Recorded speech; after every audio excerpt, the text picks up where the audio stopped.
इस कार्यक्रम में मुख्य अतिथि के रूप में विराजमान परमादरणीय सम्मानीय सैनिक कल्याण बोर्ड के चेयरमैन प्रेम सिंह जी बहादुर, कोटपुतली के हम सबके प्रेरणा स्रोत और हम सबको मार्गदर्शन देने वाले परमादरणीय सम्मानीय कोटपुतली के पूर्व विधायक सम्मानीय रामचंद्र जी रावत साहब, सीकर जिले के जिला प्रमुख दाताराम जी, मंच पर विराजमान शंकर लाल जी, मालीराम जी, मोदी राम जी, और मैं सभी का नाम लंबा हो जाए। सम्मानित मंच, मेरे सामने विराजमान परमादरणीय सम्मानीय मेरे बुजुर्गों, नौजवान साथियों, और जहां तक मेरी आवाज जा रही है, मेरी मातृशक्ति को मेरा नमन।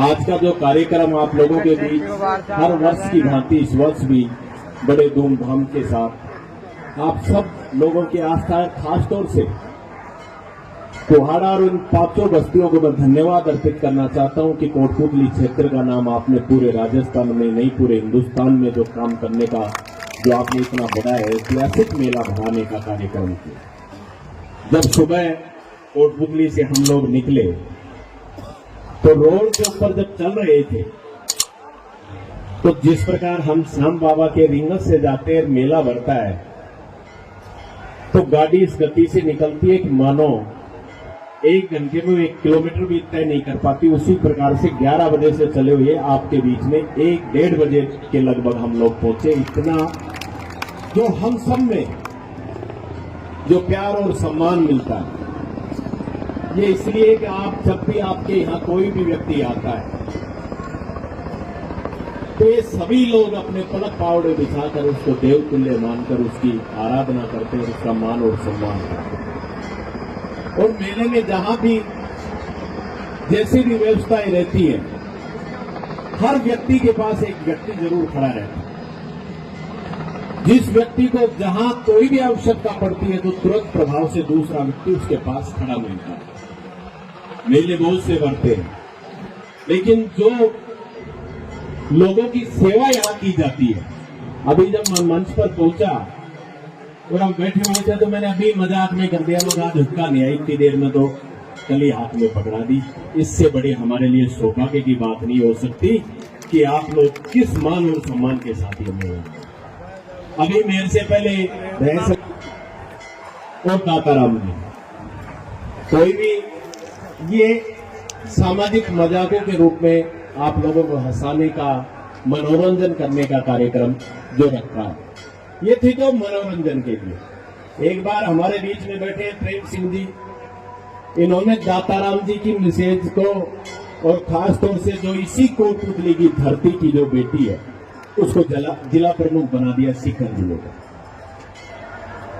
और मैडम आ गई सीकर के अंदर। मैडम का मतलब राजस्थान की मुख्यमंत्री वसुंधरा राजे सीकर के अंदर आ गई। प्रेम सिंह जी भी यहां बैठे हुए, ये कोई मजाक की बात नहीं है। नहीं, ये बैठे हुए कोई बात होगी तो बता देंगे क्यों। और जब ये बात करने लगे तो मैडम ने कहा जिला प्रमुख कहाँ है, उसको बुलाओ। तो अभी को ना हम जिला प्रमुख को नाम लेते खट खड़ो हो गए, काम नहीं अकड़ के रहना। ये उनकन जाबा लागो। जब किसी अधिकारी ने कहा प्रेम सिंह जी तो क्या कहते, प्रेम सिंह जी तो हमने बनाए थे, नहीं लेके रहना, जा जाता रहा। तो जिला प्रमुख तो छोड़ दो जड़िया कनेसी का आयो, मैडम का हेलीकॉप्टर में बैठ वाला आयो। जब अधिकारी बोल दिया बोले मैडम ये जिला प्रमुख नहीं है, जिला प्रमुख तो और है, इनके घर से है और ये खुद हर जगह उस कार्यक्रम में पहुंचता है। तो वसुंधरा के सामने तो अच्छा कौन टिक पाओगे। जब मैं उन्हें आंख उठाकर बोला आप जिला प्रमुख, नहीं कहते मेरे भाई हिंदी जिला प्रमुख। तो ये कोई बातें चलती रहती है। मैं तो इतना कहना चाहता हूं मेरे साथियों, मेरे नौजवान साथियों, मेरे बुजुर्गों, आज इस पावन मेले के पर्व में जब हम लोग कुहाड़ा की इस बस्ती पर पैर रखा और इस धर्म में आए तो ऐसा देखने को मिल रहा था कि मानो पूरे देवी देवता आप लोगों पे इतने खुश हो, जहां भी देखे सिर्फ खुशहाली का माहौल, कहीं कोई अलगोजे बजा रहा है, कोई धमाल कार्यक्रम चल रहा है, कहीं कोई और कार्यक्रम चल रहा है। ऐसा हर भारतीय संस्कृति का समावेश हर जगह हो नहीं सकता।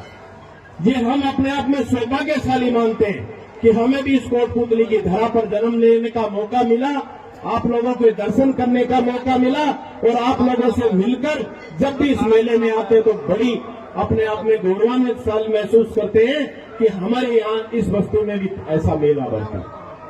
मैं तो आज ज्यादा लंबा नहीं कहते हुए इतना जरूर कहना चाहूंगा साथियों कि सदैव मैंने एक ही बात कही है और आज भी कहना चाहूंगा कि रामस्वरूप कसाना इस कोटपुतली की जनता के लिए बना है।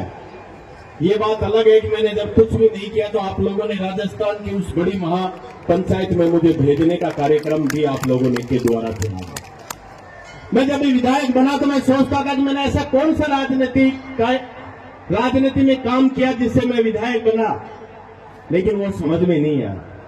मैं कई बार एक मन में विचार करता था, परमपिता परमेश्वर से कामना करता था कि हे परमपिता परमेश्वर, मुझे इस कोटपुतली की जनता ने राजस्थान की उस बड़ी महापंचायत में भेजा, ये बात तो सही है, लेकिन मुझे इतनी शक्ति प्रदान करना कि जब मौका मिले इन लोगों को तो इन लोगों की सेवा कर सकूं, इन लोगों के सुख और दुख में काम आ सकूं, इतनी शक्ति प्रदान करना। साथियों, आप लोगों के लिए लड़ाई लड़ने के लिए सदैव रामस्वरूप कसाना तैयार रहता है। और जब आप लोगों को मौका, मुझे भी मौका मिला, आप लोगों ने बात कही तो मुझे भी आज अपने आप में गौरवान्वित महसूस करता हूं कि मैंने भी समाज के लिए जब आप लोगों ने एक आवाज लगाई तो मैंने कहा कि रामस्वरूप कसाना की राजनीति किसी पार्टी की मोहताज नहीं है। रामस्वरूप कसाना किसी पार्टी के लिए मोहताज नहीं था। अगर रामस्वरूप कसाना की राजनीति किसी व्यक्ति से या किसी समाज से है तो ये मेरे सामने बैठे हुए मेरे बुजुर्गों से, नौजवानों से, इनसे है। और जब मौका मिला तो मैंने कहा था, आज भी कहना चाहता हूं, जो कर्ज आप लोगों ने मुझे दिया, मैं इस जीवन में उस कर्ज को उतार नहीं सकता, लेकिन वादा करता हूं कोटपुतली की जनता से कि रामस्वरूप कसाना जब तक जिएगा आपका कर्ज नहीं चुका सकता, लेकिन समय पर ब्याज चुकाने का काम करता रहेगा। ये विश्वास दिलाना चाहता हूं। साथियों, आज फिर कहना चाहूंगा इस मंच के माध्यम से कि जब समय आएगा राजस्थान का इतिहास लिखने का तो कोटपुतली पीछे नहीं रहेगी। हमें आवश्यकता पड़ी अपने खून से, लहू से अगर इतिहास लिखने की, तो मैं विश्वास दिलाना चाहता हूं कि कोटपुतली का नाम राजस्थान के स्वर्ण अक्षरों में लिखा जाएगा। साथियों, एक बार एक जंगल में आग लगी और आग लगी तो सभी पक्षी उड़कर दूर चले गए। एक चिड़िया थी वहीं पास में एक तालाब था, उस तालाब के अंदर जाती और चोंच भर के और उस जंगल की आग बुझाने का काम करती। तो किसी दूसरे जानवर ने कहा कि क्या तेरी चोंच में तो तू पानी भर के ला रही है, क्या इससे इस जंगल की आग बुझ जाएगी? तब चिड़िया ने कहा, आज मैं आप लोगों के बीच में वही चिड़िया बनकर कहना चाहता हूं साथियों। उस चिड़िया ने कहा कि मुझे पता है कि जब मैं चोंच से पानी भर के ला रही हूं तो इस आग को मैं बुझा नहीं सकती, लेकिन जब कल इतिहास लिखा जाएगा और जब ये कहा जाएगा कि इस जंगल में जो पशु पक्षी रहा करते थे, जब ये जंगल जल रहा था तो छोड़कर भाग गए, इसको बचाने का किसी ने काम नहीं किया, तब ये लिखा जाएगा कि एक चिड़िया थी जिसने चोंच से पानी ला कर इस जंगल को बचाने का काम किया। मैं भी विश्वास दिलाना चाहता हूं साथियों, मेरे नौजवान साथियों को, मेरे बुजुर्गों को, कि जब तक मैं जीवित हूं सदैव आप लोगों की सेवा के लिए तैयार रहूंगा और सदैव वो कार्य करूंगा जिससे आपके मान और सम्मान में वृद्धि हो। आप सबने जो मान सम्मान मुझे दिया है, मैं सदैव आपका ऋणी और आभारी रहूंगा। इन्हीं शब्दों के साथ बहुत बहुत धन्यवाद। जय जवान, जय किसान। राम राम साहब।